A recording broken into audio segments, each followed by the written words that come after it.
Olá, amigos e amigas do Tamer 360. Nós vamos bater um papo hoje sobre planejamento das pessoas, o planejamento financeiro, não só financeiro, planejamento como um todo da vida das pessoas. E para isso a gente convidou para este programa de hoje Ângela Nunes, planejadora certificada pela Planejar e sócia da Money Plan.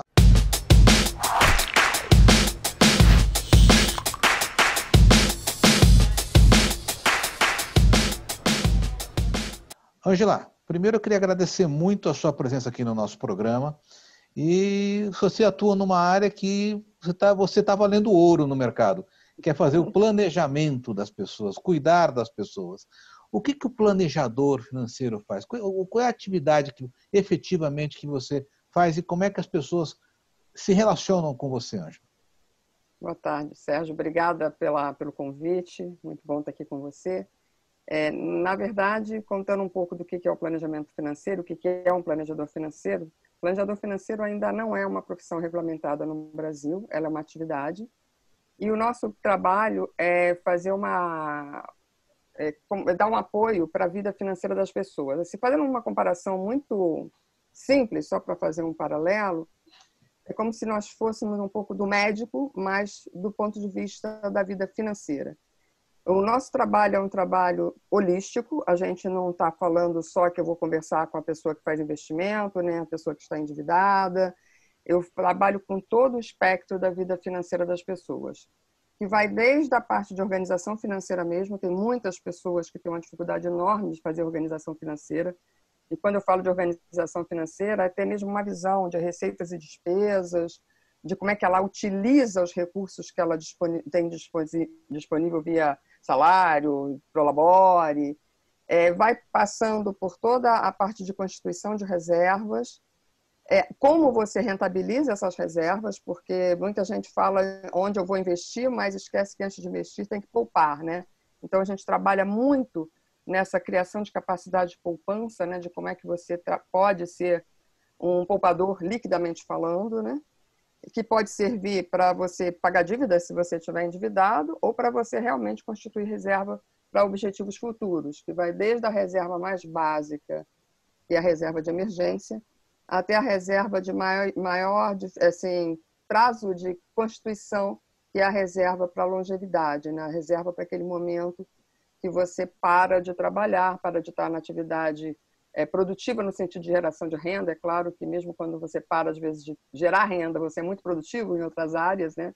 Mas a gente está falando aqui de fluxos financeiros mesmo, né? Na verdade, a gente trabalha com a sustentabilidade financeira das pessoas, de forma que ela viva bem hoje e vá constituindo capacidade de viver bem até ao longo de toda a vida, até a longevidade mais longínqua, vamos chamar assim, que é a velhice, né? Então, mas aí a pessoa tem que ser, na realidade, você vai fazer uma ressonância magnética da vida da pessoa. Não falar nem raio-x, que raio-x é antigo. Você vai entender a vida dela sob todos os aspectos de se ela tem seguro, se ela tem casa própria. Você tenta avaliar esse todo, é isso? O que normalmente, como é que eu trabalho particularmente, né? Eu trabalho, a primeira peça do meu trabalho é fazer exatamente esse entendimento inicial da história da pessoa.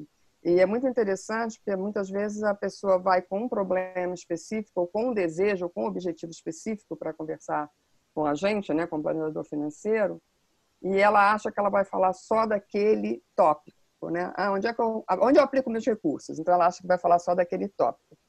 Mas para a gente poder fazer uma avaliação adequada, eu preciso conhecer a história da pessoa, né? Porque aonde eu vou botar os meus recursos vai depender muito de quais são os seus objetivos, como é que é a sua aversão ou não a riscos e perdas, quais são as suas fragilidades, qual é o seu fluxo de comprometimento futuro. Então a gente precisa fazer realmente um levantamento. E a gente tem um processo mesmo, até meio já organizado mentalmente até, né? Eu começo conhecendo um pouco da história do indivíduo, né? Como é que é até a estrutura familiar, vida profissional. Vou passando pela parte patrimonial, pela parte de fluxo de caixa, que é receitas e despesas. Vou analisar riscos, porque o brasileiro tem uma dificuldade gigante de analisar risco. Ele não percebe que ele corre riscos, e eu não estou falando só de riscos de mercado financeiro, estou falando de riscos na vida mesmo. né? E como é que ele se protege desses riscos, porque muitas vezes o indivíduo tem até uma reserva constituída interessante, mas ele tem liabilities, né? Ele tem riscos que ele nem sequer avalia. E isso aí pode causar algum dano em todo aquele planejamento que ele tem. Então, a gente avalia isso também. A gente avalia a parte tributária, a gente faz estudos para longevidade, para ver o quanto que você tem de patrimônio, o que você precisa guardar, quando é que você pretende parar, o que você quer ter de renda futura. E a gente termina esse processo holístico numa coisa super importante, e que também o brasileiro tem muita dificuldade em falar, inclusive, que é o que a gente gosta de chamar, para ser suave, do legado ou da sucessão, né? Quando você fala de sucessão, você mexe com uma variável muito nevrálgica, né? Que é Pessoal, a né? finitude, né? É a finitude. Então, é muito difícil a gente encarar, quando você está falando na sucessão, você está falando que um dia você não vai estar mais aqui, né? E E isso é você muito também, difícil. essa questão do patrimônio familiar também está envolvido nisso, né? Como é que você faz Sim, a sucessão disso, né? Bem legal, né? sim. E Agora, Ângela, perdão. fala, pode falar. Não, pode falar, te Não, é completo. claro que a gente faz essa visão geral agora. Por exemplo, vou pegar a sucessão, por exemplo. A gente vai até a um nível de competência, vamos chamar assim, do que nos cabe. Mas se nesse estudo de sucessão a gente chega à conclusão de que é necessário, por exemplo, fazer um testamento, ou é necessário, sei lá, fazer uma empresa para fazer a sucessão ser mais fluida, obviamente nós vamos ter que trabalhar com outros personagens, que vai ter que ter um advogado, né? Nós somos o grande orientador, né? Da mesma forma que, se a gente chega à conclusão de que seja necessário um seguro, não seremos nós que vamos fazer o seguro, mas a gente vai estar encaminhando e acompanhando o cliente nesse Então, mas Ângela, eu queria movimento, te né? perguntar uma coisa. Tudo bem, você está falando para grandes pessoas que têm um patrimônio maior, mas é aquele cara que trabalha, ganha aí um nível gerencial, ele também pode se planejar? Ou isso é só para o topo da pirâmide, para o milionário Não. que... Não. Planejamento é para todos e é desde sempre.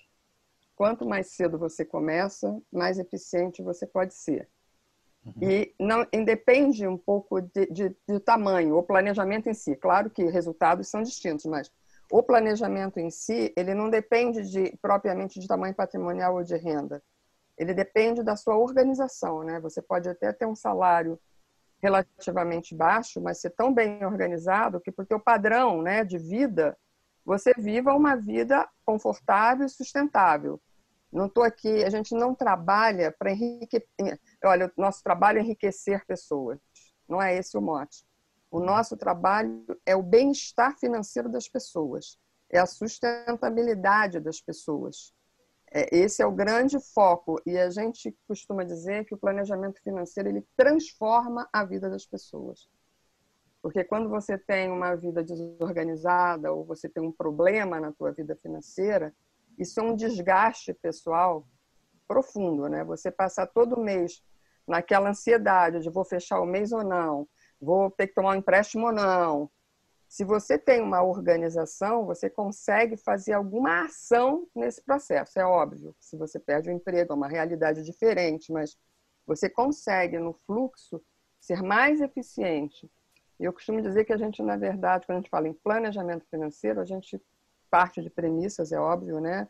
Inclusive de cenários econômicos, mas a gente não é que a gente quer adivinhar o futuro, a gente quer preparar o indivíduo para que ele tenha um futuro, se tudo correr bem, mais profícuo, né? Mais fácil, mais tranquilo, e se houver algum problema no percorrer da vida, ele passe por esse problema de uma maneira menos sofrida, dramática, do que ele passaria se ele não tivesse nenhum planejamento financeiro. E aí eu já quero pegar esse gancho que você está falando, porque eu acho que a totalidade da população do mundo está passando por um problema. Exatamente. Né? Porque não é um problema localizado numa camada social, numa região, num país ou no outro. O mundo está enfrentando a questão do coronavírus. Isso foi um impacto na vida das pessoas, no hábito, na renda das pessoas. Algumas pessoas perderam renda. E aí, Ângela, como é que fica, né? Você deve estar enfrentando aí no seu dia a dia diversas situações. Como é que você organiza a vida de uma pessoa que foi totalmente desorganizada do dia para a noite de uma maneira que a gente jamais poderia imaginar nada perto disso. Como é que está esse momento?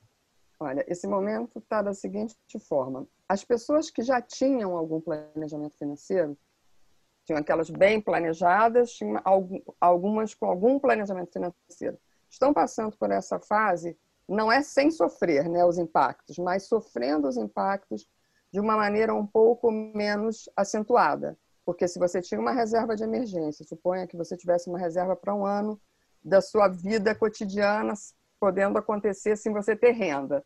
Você está conseguindo segurar a crise. Agora, a grande maioria das pessoas, efetivamente, não estavam nessa situação quando a crise aconteceu, né?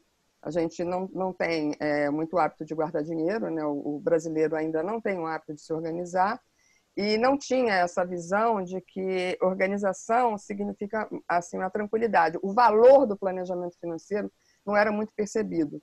O que a gente está sentindo agora é que, pela dor, né, muita gente está descobrindo, não que a gente desejasse que fosse assim, absoluto, mas muita gente está descobrindo, pelo que está sofrendo agora, que a organização financeira ela é muito importante. Então, o que a gente tem sentido? Um afluxo maior de pessoas querendo fazer uma organização mesmo, vamos chamar assim, orçamentária das coisas, né? Enxergar o quanto vai fazer de renda ainda, o que é a perspectiva de ter renda, qual era o padrão de vida que ela levava e o que ela pode ajustar nesse padrão de vida. E uma coisa que é dura de dizer, mas que é uma realidade, é que todos nós empobrecemos, né? Então, uma das grandes resistências... O mundo empobreceu, né? O mundo empobreceu. O mundo empobreceu. Então, muita gente ainda está tendo uma dificuldade para entender, que não é fácil, né? Que aquele estilo de vida vivido antes da pandemia talvez não caiba mais no momento atual deles. Então, esse é um grande exercício que eu tenho proposto para todas as pessoas com quem eu tenho conversado nesse momento. É o exercício de entender que talvez a sua vida tenha que ser mais simples. Não é uma coisa de perdas, ai meu Deus. Ela terá, provavelmente, que ser mais simples do que ela foi lá atrás. Porque a contingência desse empobrecimento coletivo, né, vai fazer com que as pessoas talvez tenham que reduzir um pouco o padrão de vida. E aqui tem uma coisa interessante que eu costumo brincar, né? Quando eu faço muita palestra, né? Eu costumo brincar que quanto mais você tem um padrão de vida muito acentuado, né? Não é que você não deva viver bem, maior é a carga que você bota nas suas próprias costas de carregar esse padrão de vida, né? Porque é você que vai estar pagando por ele, né? Nós estamos num momento do país, inclusive, que a gente não tem apoio praticamente nenhum. Mesmo no futuro, né, se você pensar em aposentadoria oficial e tudo, a tendência é um achatamento. Então, você tem que fazer um esforço para o momento presente e fazer um esforço também para o momento futuro. Será necessário que as pessoas guardem dinheiro? É mandatório que as pessoas guardem dinheiro para o futuro. Porque o interessante dessa nossa análise é sempre o conceito de sustentabilidade.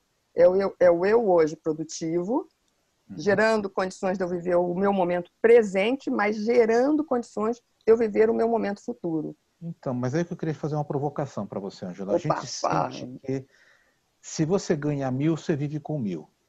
E se você ganha 2.000, você vive com 2.000. E se você ganha 50.000, você vai viver com 50.000. As pessoas, elas vão aumentando o poder, né, de gastos na medida em que ela vai aumentando a sua renda.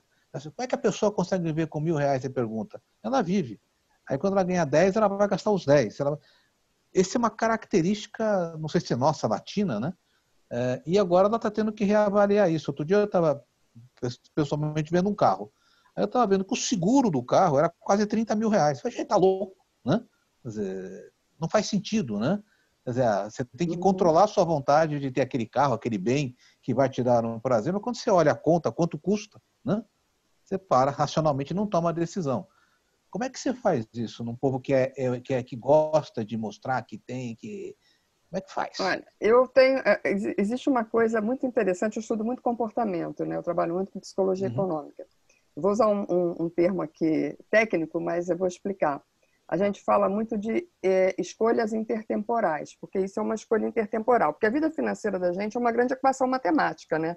Se a gente esquecer a gente mesmo, botar os números ali, virou uma equação matemática, né? Recursos que entram e saem, e como é que vai andando. Então, quando você faz uma escolha, se você privilegia muito o presente, significará que o seu futuro estará menos privilegiado. Quando você fala para o indivíduo que ele deveria fazer um orçamento mais organizado, nada disso que eu falo é simples de mudar o comportamento.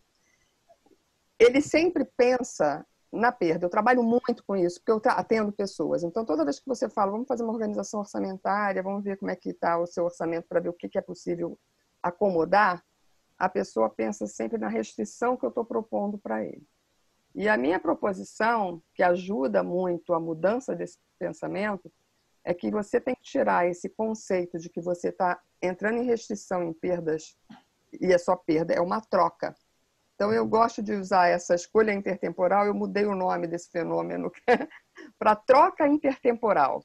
Se você consegue entender que o que você está fazendo quando você consome um pouco menos hoje é guardar um pouco mais para o futuro, e você gostaria de ter uma vida de hoje até os seus 100 anos, vamos falar assim, razoavelmente no mesmo padrão ou com uma perda muito pequena lá no futuro, quando você pensa que isso significa essa possibilidade, talvez para você seja mais fácil você parar de ter o pensamento de curto prazo, porque esse é um efeito do pensamento de curto prazo, né?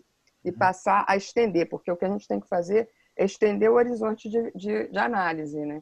Esse é o grande exercício do planejador financeiro, jogar a pessoa para olhar o horizonte um pouco mais distanciado. Agora, isso é possível para qualquer pessoa, mesmo o que ganha 1.000 e o que ganha 100 mil, consegue se planejar. Quer dizer, lógico que vai ter diferente de capacidade de Sim. poupança. Mas... É claro que, por exemplo, se você está falando com uma pessoa que ganha 1.000, as despesas básicas dele vão consumir grande parte da renda, né? Então, ele vai ter uma capacidade de poupança menor. Isso não é que a facilidade seja a mesma, mas a possibilidade de se organizar, ela existe em qualquer situação. Não estamos falando aqui de pessoas que estão vivendo subsistência, né? Base de subsistência, né? E Ângela, no seu dia a dia, né? Antes de falar dos juros de 2%, que é uma coisa que a gente nunca mais vai ver juros, mas o que você mais vê de erros? Onde é que as pessoas pecam mais no planejamento? Elas você fala assim, pecam... Olha, eu diria que a espinha dorsal do pecado, se pode essa expressão, é a aversão que as pessoas têm por fazer orçamento. As pessoas enxergam a organização financeira, a organização orçamentária, como uma coisa muito desagradável de ser feita. E eu costumo dizer que ela é a coisa mais libertadora que você pode fazer por você mesmo. É claro que assim, tem pessoas que gostam de fazer todo mês, eu não estou dizendo nem que você precisa fazer todo mês, mas você sentar uma hora e olhar exatamente o que você ganha, o que você gasta, aonde você gasta, fazer uma análise crítica disso, crítica não é na criticidade, crítica na coisa da análise, e você verificar que tem coisas que estão consumindo o teu orçamento e que talvez pudessem não estar consumindo para você, por exemplo, fazer uma reserva para longevidade, você tem a capacidade de escolher nesse processo. E um erro que é importante que as pessoas fazem também ainda nesse tópico é que as pessoas que fazem alguma coisa, elas fazem registros de despesa. Uma coisa é você lançar o registro, comprei uma roupa, fui ao restaurante e tal. Orçamento é outra coisa. Orçamento é igualzinho ao orçamento de uma empresa. Nós somos uma empresa, no fundo, né? Ao fim e ao cabo, o indivíduo é uma empresa. Uma unidade familiar é uma empresa. É você pegar qual é o seu padrão de despesas, fazer uma análise bem criteriosa, não é ficar imaginando as coisas impossíveis. Vou cortar pela metade a alimentação. Se não é possível, não adianta você ficar fazendo essa proposição para você mesmo. E aí você fazer o que eu costumo dizer, o combinado de você com você mesmo. Quando eu faço isso, eu passo a fazer uma estrutura de orçado. Eu orço que eu vou gastar assim ao longo do tempo. Com ajustes, é claro.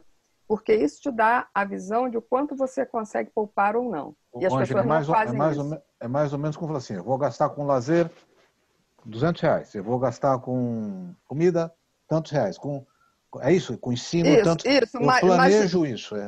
Só que não é um número que você tira da cartola. Tá. É um número que você tira da tua realidade, porque essas coisas você vai ter que negociar. Suponha que você tenha um filho adolescente, que normalmente é uma área de bastante despesas, né? Não só pelo estudo, pela saída, pela roupa, você vai ter que negociar. Então, as coisas têm que ser muito bem estruturadas, né? Porque é um jogo de negociação também familiar, né? Uhum. Esse é um ponto que, para mim, é crucial, porque é esse ponto que vai te dar capacidade, se você estiver endividado, de ter capacidade de pagamento, porque quanto mais eficiente você for aí, mais você vai conseguir deixar liquidamente o dinheiro sobrando para você ter capacidade de pagar o seu endividamento. Uhum. Como ele é crucial para você gerar renda para fazer constituição de reservas, seja de que natureza for. Uma reserva de emergência, que a gente fala de ter de 6 a 12 meses de despesas correntes guardadas, e essa reserva tem que estar muito conservadora, tal, e eu costumo brincar, né? A pandemia mostrou que muita gente gastou a reserva de emergência, mas eu costumo brincar que reserva de emergência é igual seguro. Você faz desejando que você nunca use. Nunca uso. Que ela vire um dia, vire herança, porque se você tem uma reserva de emergência, sempre teve uma reserva de emergência e nunca usou, significa que a tua vida foi mais suave no passar dela, né? É a mesma coisa de seguro. Eu faço um seguro de vida, né, por exemplo, para o meu filho, e torço para que esse seguro de vida seja usado lá na frente, né? Tem gente que paga seguro reclamando, pô, tô pagando e não tô usando, pô, prefiro, né, pagar um seguro saúde e não usar, pagar um seguro de vida e não estar usando tão cedo, do que não pagar, ficar no risco e ter que, ou então usar rapidamente, né? E você orienta esse tipo de risco, porque às vezes as pessoas, eu costumo dizer que a pessoa segura o carro, mas não segura a casa.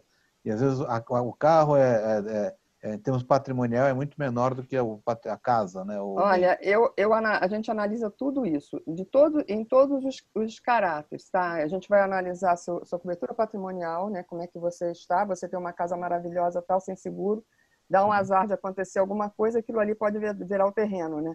Por exemplo, a parte de saúde é uma coisa muito séria. Para quem tem dependentes financeiros, seguros de vida, né? E tem diversos, hoje em dia tem uma infinidade de possibilidades de seguros de vida, né?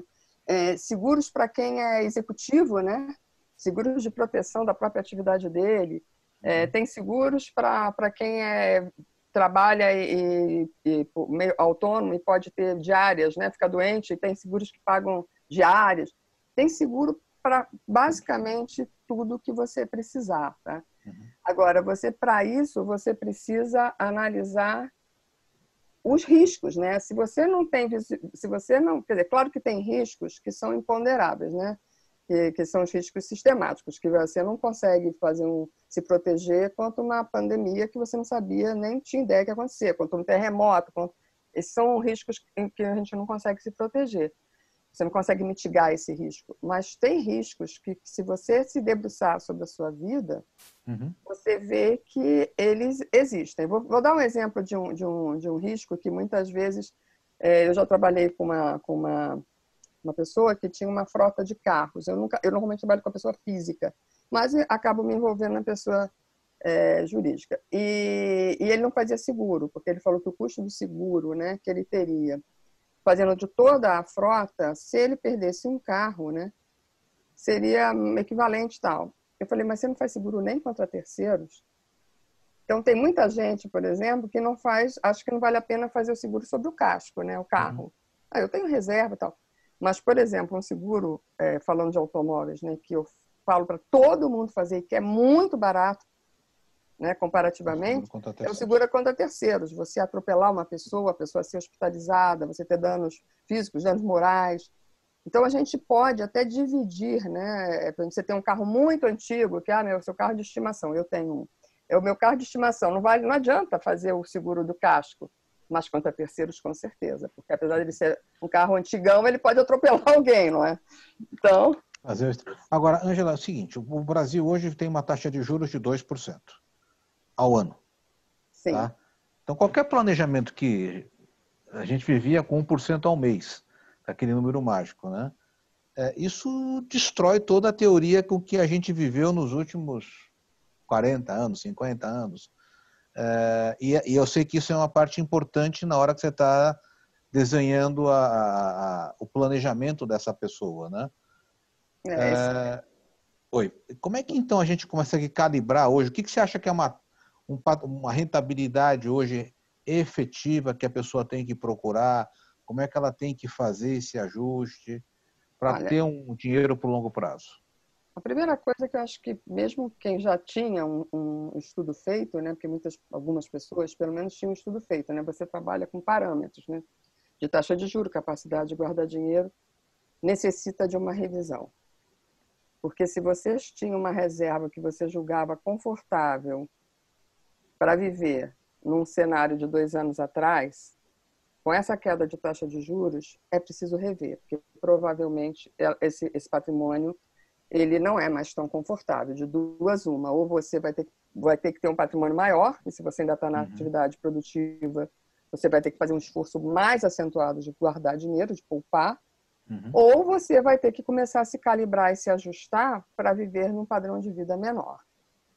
Eu costumo dizer que quando você tem essa visão de que talvez o seu padrão de vida não consiga ser o que você tem hoje, em vez de você viver a vida atual assim, chegar lá, dar uma queda muito forte, é melhor você ir fazendo suaves ajustes para ficar mais próximo, que você ajuda lá na frente ficar um pouco mais alto e você já vai ficando num outro patamar. Mas a primeira coisa, você tem que rever as suas análises, porque a realidade é absolutamente distinta. Outra coisa importante, se a gente estava muito habituado a não correr riscos, né, em termos de aplicações financeiras, estou tirando reserva de emergência desse pedaço, porque essa vai ter que ser sempre conservadora, liquidez imediata, pouca volatilidade, porque ela é aquela que você tem que sacar no momento zero da necessidade, né? O restante do patrimônio, você tem que começar a ter um olhar um pouco mais distinto do que você tinha anteriormente. Não é a recomendação dos planejadores financeiros, não é você virar um cara de risco sem ter nenhum estômago para ser. Não é porque está todo mundo entrando no risco que você vai entrar igual, porque você talvez não consiga. Sua aversão, que a gente não tem aversão a risco, que a gente nem sabe muito o que é o risco. A gente tem aversão a perder. E tem pessoas que isso, quando começa a ver cota do fundo oscilando, ver título público que vai e vem e o valor a mercado fica diferente, a pessoa não lida bem com isso. Mas algum esforço de começar a entender que você tem que correr mais risco, você vai ter que fazer. Não precisa seguir todo mundo e entrar no maior risco, mas você vai ter que agregar algum risco à sua carteira, mesmo que não seja o tamanho ideal para ter uma rentabilidade tão mais expressiva, porque o risco de não correr nenhum risco nessa situação, ficar muito conservador, é o risco do seu patrimônio começar a, de repente, a nem render a inflação, né? Porque tem aplicações muito conservadoras hoje que não cobrem nem a inflação, que a gente tem que pensar sempre sob o ponto de vista de juro real, né? A rentabilidade do seu investimento menos os tributos, tá? Deu o que a gente chama de juro nominal. Daqui você tira a inflação e vê o quanto você está conservando ou não o seu poder de compra patrimonial, né? O poder de compra do seu patrimônio. E isso você já tem percebido? O brasileiro está começando a alongar um pouco, está começando a diversificar a carteira. Essa é uma realidade, né? Essa é uma realidade. O que a gente também está sentindo, se é muito bom isso por um lado, por outro lado, muita gente não estava preparada para isso do ponto de vista de conhecimento, né, de mercado, e está indo meio na onda. E esse é um caminho perigoso, porque o que cabe para mim em termos do meu perfil de risco é diferente do que cabe para você. Você tem uma situação de vida, você tem compromissos que eu talvez não tenha, eu tenho outros que você não tem. A gente tem que saber qual é a nossa história, né, o nosso horizonte de investimento para poder calibrar a nossa carteira adequadamente. Angela, para a gente encerrar nosso papo, contratar um planejador financeiro é uma coisa difícil? Como é que a pessoa que está nos assistindo faz? É uma indicação? Tem que procurar algum tipo de certificação?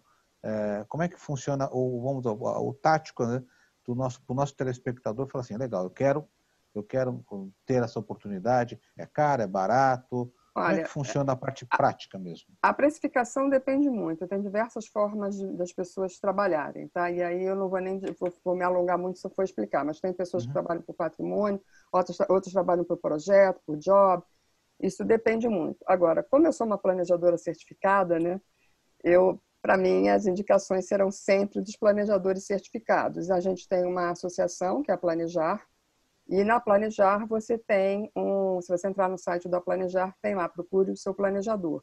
E lá você pode escolher um perfil, tem áreas que você vai completando e eles vão te dando uma seleção de E profissionais. na Planejar você tem todo esse controle de ética, porque vocês vão saber da vida da pessoa, né?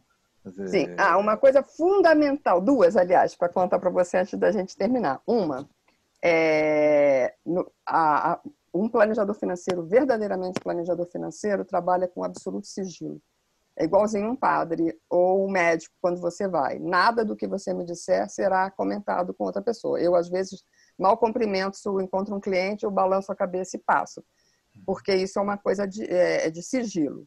A outra coisa importante também é que muitas pessoas têm restrição ao planejador financeiro porque acham que vão ser julgados. Ah, você fez mal, você fez assim, você é gastão, você... Planejador financeiro de verdade, ele não julga. Ele analisa a tua situação e vê os impactos daquele teu jeito de viver em relação à tua vida. Eu não vou julgar você se você está errado, se você está certo, se você gosta de comprar, por exemplo, sei lá, o maior som do mundo, ou botar a televisão mais maravilhosa na tua sala. Você pode amar cinema e eu nem dou bola. Então, não é julgamento, não há julgamento. Um planejador financeiro de verdade, ele não julga, tá? Então, esse é um fato assim, importante para a gente falar. E os planejadores certificados, respondendo a uma outra questão sua, nós assinamos um código de ética, tá? Então, nós temos todos os princípios de ética sendo seguidos. Tá? Nós temos um código de ética, inclusive a gente recebe até denúncia. Se um cliente é atendido de uma maneira inadequada do ponto de vista ético por algum planejador certificado, ele pode entrar com uma denúncia junto a Planejar. e uma coisa importante, Ângela, não sei se é verdade, mas o que vocês indicam de serviços, vocês não são comissionados. O dinheiro vem da relação de orientação, é isso? Quer dizer, se precisar de um Olha, advogado, ou se depende. precisar de um fundo... Eu vou falar, por exemplo, de mim, como é que eu trabalho. Eu não tenho nenhum tipo de relacionamento, vamos dizer assim, comercial com as pessoas que eu te indicar. Vamos supor que você esteja fazendo alguma coisa sobre a sucessão, né? Que é uma coisa muito importante que seja feita, né? Quem ama pensa em sucessão. E você precisa de um advogado porque você resolveu fazer um testamento. Se você quiser trabalhar com o seu advogado, problema nenhum. Se você precisar de uma indicação, eu também indico. Mas a sua relação comercial do teu contrato com o advogado, eu não quero nem saber qual é. Você vai negociar com ele. Ângela, para encerrar, está otimista com o Brasil? Estamos saindo da crise? Vamos planejar direitinho esse país? Eu Né? digo o seguinte, planejar sempre. Eu acho que as pessoas têm que planejar. Não necessariamente signifique que eu esteja tão otimista. E o ponto focal aqui do meu não tão forte otimismo é que enquanto a gente não tiver a vacina, a gente vai ter essa insegurança do caminho que a gente vai seguir, né? E isso impacta muito, né? Porque você tem déficit fiscal importante, né? Você tem uma parte da população em situação muito precária, né? Então, eu não tenho uma visão tão otimista, mas independente da visão, as pessoas devem se planejar para poder caminhar com mais tranquilidade em incertezas importantes que a gente ainda vive. Ângela, vou te falar uma coisa. Cada dia que passa, a gente está um dia mais perto da vacina. A vacina vai chegar. E Amém. eu não sei se ela chega no... A gente atende um cliente aqui que está muito envolvido com a questão. A previsão é final do primeiro tri do ano que vem. Tá? Primeiro trimestre. Tá? Nós Isso esperamos assim, em Deus. concretamente, tá? Não é conversa de governo. Então, a gente provavelmente aí para final do primeiro tri, início do segundo trimestre de 2021, a vacina vai chegar com um nível aí de quase 95% de cobertura, tá? A gente vai passar por essa. E a questão do déficit, todo mundo está com déficit, a gente também está. Mas vamos administrar, vamos financiar. Vamos agora, a gente do ponto de vista pessoal, né? Tudo bem, tem a parte da medicina, né? Tem a parte do governo e tal, mas a gente tem, assim, para cuidar da gente, né? Realmente temos que fazer nossa parte aqui de olhar mesmo para a gente, com um olhar bem aberto mesmo, bem atento, né? Para poder ficar cada vez mais preparado, não só para passar esse período que Deus queira que isso esteja certo, que a gente em breve tenha a vacina, mas por toda uma vida, né? Que esperamos que todos nós tenhamos uma vida longa, né? E uma vida longa e próspera, né? E Porque ter uma vida longa e não próspera também um pouco sem graça, né? Ângela, queria super agradecer. A gente falou com a Ângela Nunes, que é da Money Plan, planejadora certificada pela Planejar. A conversa foi ótima, tenho certeza que vai ter muita dúvida aí. A gente volta com outros programas, com outros temas para falar um pouco mais sobre como é que você faz a sua vida, seu dinheiro, seu planejamento, tudo render bastante por muitos anos. Muito obrigado, Angela. Obrigada a você, Sérgio. Um prazer estar com você. Tchau, Tchau, tchau. tchau.